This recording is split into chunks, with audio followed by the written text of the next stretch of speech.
Lorsque vous recevez votre VFD CSI-1, il faut quand même le programmer.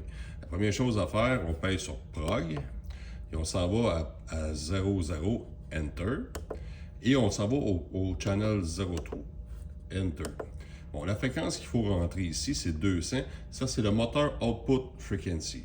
Maximum, on va le mettre à 200. On pèse sur Shift, on monte à 2, on pèse sur Shift, on descend à 0. Data Enter. P004, lui, on va le mettre maximum 50 Hz. On ne peut pas monter en haut de 50 Hz. Fait qu'on le met à 50 Hz. Data Enter. P05, Data.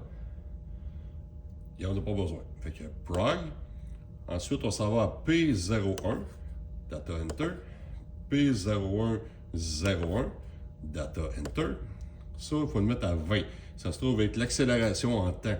OK? Fait que c'est automatique. Si jamais il tombe automatique, au moins il va prendre 20 secondes pour accélérer.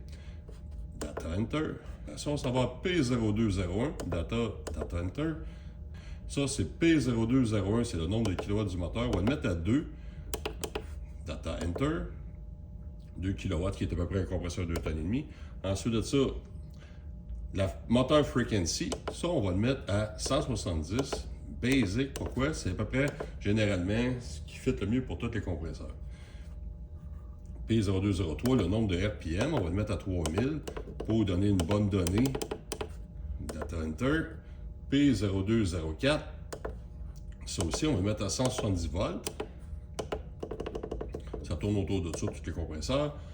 P0205, l'ampérage, on le monte à 11 ampères. Data Enter. Ensuite, présentement, tout est programmé. On paye sur Prog, on est à 0. On paye sur Run, puis on peut effectuer un test. On monte présentement à 35, 38, 40 Hz. Je vois rapidement, parce que je sais que mon compresseur est bon, ça fait plusieurs fois que je teste. Alors, on sait que le compresseur fonctionne présentement. Ça fonctionne très bien.